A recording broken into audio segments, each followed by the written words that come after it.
Hi dear JES friends and parents, welcome back to my channel. సులువా కఠినమా ప్రశ్నల చాయిస్ లేదు అని మరి ఒక వీడియో రావటం జరిగింది. బిగ్ చేంజెస్ దీని మీద వీడియో చేసాం ఆల్రెడీ. ఇంగ్లీష్ పేపర్ని తీసుకుని మనం వీడియో చేయటం. ఇప్పుడు తెలుగులో కూడా ఇచ్చారమ్మా. దీని మీద జేఈ అడ్వాన్స్లో అమలుకు కసరత్తు, కంప్యూటరైజ్డ్ అడ్వాన్స్ అడాప్టివ్ టెస్టింగ్ విధానాన్ని సిఫార్చిన ఐఐటి కాన్పూర్ వాళ్ళైతే ఒక మరి ఐఐటి కమిటీ ఉంది కదా, ఆ కమిటీ అయితే ఒకళ్ళు ఈ యొక్క టెస్టింగ్ విధానము జేఈ అడ్వాన్స్ ఎగ్జామినేషన్ విధానాన్ని మార్చాలని ఒక కమిటీ అయితే వేసారు.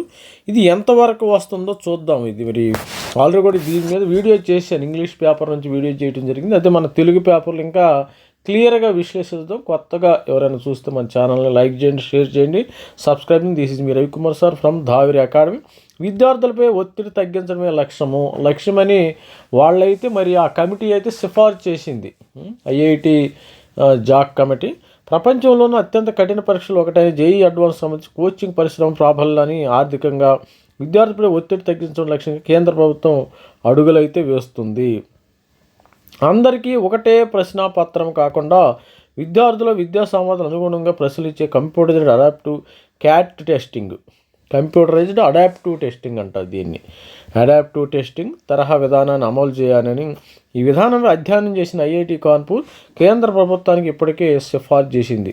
మరి ఇది ఇప్పుడు జేఈ అడ్వాన్స్ 2026కి వస్తుందా, మరి 2027కి వస్తుందా అనేది అది ఇంకా తెలియదమ్మా. మరి ఇప్పుడైతే రాదు ఈ ప్రశ్న అని అనుకుంటున్నాము. ఈ విధానంలో సిఫార్సులోని ముఖ్యమైన అంశాలు: ఈ విధానంలో తొలుత తేలికపాటి ప్రశ్నలు వస్తాయి. వాటికి సరైన జవాబులు గుర్తించే కొద్ది కఠిన స్థాయి పెరుగుతూ ఒక రకంగా ఒక్కో విద్యార్థికి ఒక్కో ప్రశ్నపత్రం అన్నట్టే. మరో మాటలో వ్యక్తిగత పరీక్షలు అని చెప్పొచ్చు. అంటే ఒక్కొక్క మనిషికి ఒక్కో పేపర్ ఇస్తారంట. అలాంటి సపోజు 2.5 లక్షల మంది స్టూడెంట్స్ ఉన్నారనుకోండి. 2.5 లక్షల మంది స్టూడెంట్స్ అంటే 2.5 లక్షలు అంటే నీకు వచ్చిన పేపర్ నాకు రాదు. అలా అంటే మరి ఇది ఇంప్లిమెంటేషన్ ఎలా ఉంటుందో చూడాలి ఒకసారి.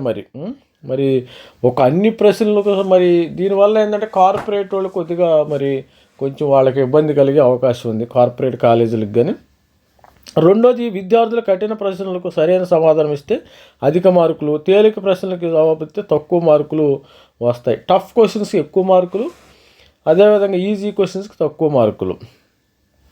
ప్రస్తుతం విధానంలో జేఈ మెయిన్లు కనీస మార్కులు తెచ్చుకున్న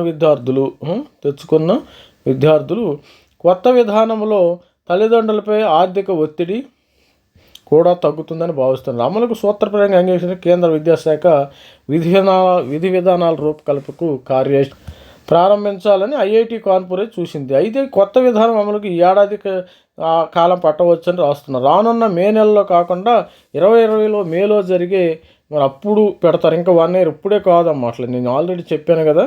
ఇక్కడ చూడండి, విద్యార్థులు ఈ పాయింట్లో ప్రస్తుత విద్యార్థులు జేఈ మెయిన్లో కనీస మార్కులు తెచ్చిన విద్యార్థులు జేఈ అడ్వాన్స్ పరీక్ష రాస్తున్నారు. మొదటి ర్యాంకు వచ్చిన వారికి, చివరి ర్యాంకు వచ్చిన వారికి ఒకే ప్రశ్నలు ఉంటాయి. మరి ఇది ఎంతవరకు ఇంప్లిమెంటేషన్ అవుతుందో చూడాలి. ఇది కొత్తగా ఉంది ఈ విధానం సక్సెస్ అవుతుందా, ఫెయిల్యూర్ అవుతుందా అనేది ఇంకా వేచి చూడాలి. అసలు ఇంప్లిమెంటేషను మన దేశంలో అది సాధ్యమేనా, సాధ్యాలు మరి ఎలా ఉంటాయో మరి ఈ విధానంలో కొద్దిగా డిఫరెంట్గా ఉంది. విధానం చూస్తే కొద్దిగా డిఫరెంట్గా ఉంది. ఈ కొత్త విధానంలో అభ్యర్థి సరైన సమాధానాలు చెప్పే కొద్ది క్లిష్టమైన ప్రశ్నలు అయితే వస్తూ ఉంటాయి. మరి తప్పుగా జవాబులు ఇస్తే సులభమైన ప్రశ్నలు వస్తాయి. వాటికి ఆధారంగా వెంటనే స్కోరు లభిస్తుంది. అసలు ఇంప్లిమెంటేషన్ ఎంతవరకు సాధ్యమో చూడాలి. ఇంకోటి ఏంటంటే, తొలుత ప్రయోగాత్మక pilot project, already pilot project అని చెప్పాం కదా, ఒక మాక్ టెస్టులో వచ్చిన ఫలితాల ఆధారంగా అడాప్టివ్ టెస్ట్ విధానాన్ని అమలు చేసేందుకు దశల వారీగా రోడ్ మ్యాప్ రూపొందించుకొని కేంద్రం అయితే భావిస్తుంది. ఇది స్టూడెంట్స్. మరి దీనికి సంబంధించి ఇక్కడ మేలో జరిగే జేఈ అడ్వాన్స్గా అమలు ఇప్పుడు కాదు, ఈ సంవత్సరం కాకుండా 2027లో రావచ్చు అని చెప్తున్నారు. జేఈ అడ్వాన్స్లో అమలుకు అవకాశం ఉందని. ప్రస్తుతం జేఈ మెయిన్లో దాదాపు 14 లక్షల మంది రాస్తున్నారు. వారికి 2.5 లక్షల మంది జేఈ అడ్వాన్స్ రాసేందుకు అర్హత సాధిస్తున్నారు. అదేవిధంగా ఐఐటి కాన్పూర్ సిఫార్సులు ఇది తగిన అడాప్టివ్ టెస్టింగ్ విధానం రూపొందించి నిపుణుల కమిటీని నియమించాలని అందుకు ఐఐటి కాన్పూర్ నేతృత్వం వహిస్తుంది. జేఈ అడ్వాన్స్ అసలు పరీక్షకు 2 నెలల ముందు నమూనా మాక్ టెస్టు ఉచితంగా నిర్వహించాలి. దీనివల్ల విద్యార్థులు తమ శక్తి సామర్థ్యాలు అంచనా వేసుకుని అసలు పరీక్ష నాటికి మరింత సన్నద్ధమవుతారు. అదేవిధంగా ప్రశ్నలు ఉత్పత్తి ఆన్ ఫ్లై టూల్ అంట. ఇది ఆల్రెడీ చెప్పాను కదా, ప్రశ్నలు ఉత్పత్తి చేసే టూల్ను అభివృద్ధి టూల్ కూడా డెవలప్ చేయాలి. సులభము, మధ్యస్థము, కఠినం, ఈజీ, మోడరేట్, టఫ్ ఇలాంటి ప్రశ్నలు రూపొందించే టెక్నాలజీ తయారు చేసుకోవాలి. మరి వీళ్ళైతే బాగానే ఉంది, కానీ ఇంప్లిమెంటేషన్ ఎట్లా ఉంటుందో చూడాలమ్మ ఒకసారి.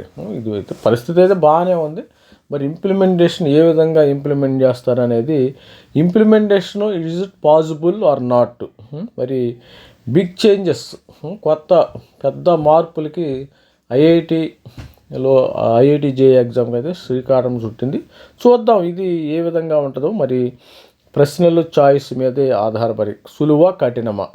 All the best student. ప్రతి ఒక్కళ్ళు సరే ఏదేమైనా కానీ జేఈ 2026 రాసే వాళ్ళందరూ కూడా మరి ఇంకా మనకు 21st నుంచే ఎగ్జామినేషన్ స్టార్ట్ అవుతుంది. త్వరలో మనకి ఇది సిటీ ఇంటిమేషన్ రావాలి. ఇప్పుడు కానీ రేపు కానీ రేపు కానీ రావచ్చు.